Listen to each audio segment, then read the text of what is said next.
बिस्मिल्लाहिर्रहमानिर्रहीम अस्सलाम वालेकुम। Welcome to my channel. आज मैं तुंबा शलवारी कढ़ाई बना रही हूँ जो बहुत ही कम मसालों से तैयार की जाती है।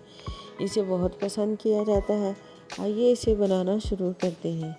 मैंने कढ़ाई में 1 कप तेल शामिल किया, उसमें 1 चौक प्याज शामिल की। प्याज ऑप्शन है, मैंने ग्रेवी के लिए शामिल की, आपने डालनी है तो डाल लें। अब मैं 2 किलो दुम्बे का गोश्त शामिल करूँगी। इसको अच्छी तरह भून लेंगे, सिर्फ से वाइट ना हो जाए तब तक भूनेंगे। अब हम लहसुन अदरक 2 टेबल स्पून शामिल करेंगे। अब इसको अच्छी तरह भूनेंगे ताकि लहसुन अदरक की स्मेल ख़त्म हो जाए।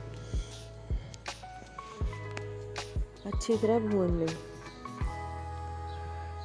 ये देखिए अच्छी तरह मैंने भून लिया है। अब हम इसमें टमाटर शामिल करेंगे। मैंने 3 पाव टमाटर शामिल किए। टमाटर शामिल करके हम इसको ढक्कन दे के छोड़ देंगे ताकि टमाटर नरम हो जाए। ये देखिए टमाटर नरम हो गए। अब हम इसका छिलका निकाल लेंगे।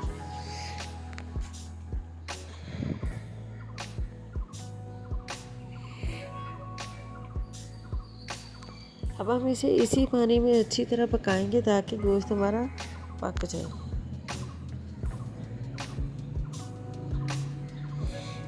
अब हम इसको थोड़ी देर छोड़ देते हैं ढक्कन दे के हल्की आंच पे।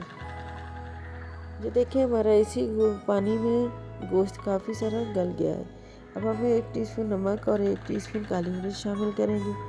इसको अच्छी तरह पका लें। पकाने के बाद हम इसमें 1 कप पानी शामिल करेंगे।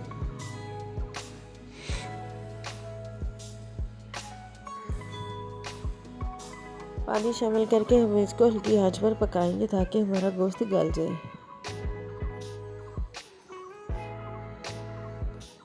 ये देखें गोश्त काफ़ी सारा, ये देखें गोश्त पककर तैयार है। अगर आपको ग्रेवी पसंद है तो यहाँ पे आप हरी मिर्च और अदरक लंबाई में कटी हुई शामिल करके उतार लें।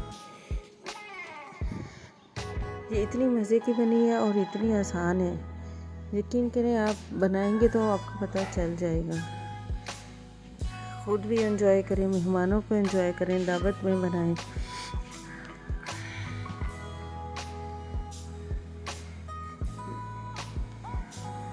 लीजिए हमारी शलवारी कढ़ाई तैयार है। अगर आप हमारे चैनल पर नए हैं तो हमारे चैनल को सब्सक्राइब करें, लाइक करें और शेयर करें। प्लीज़ हमारी वीडियो को वॉच करें, हमें व्यूज़ की ज़रूरत है। अब हम चलते हैं, दुआओं में याद रखना। ओके, अल्लाह हाफिज़।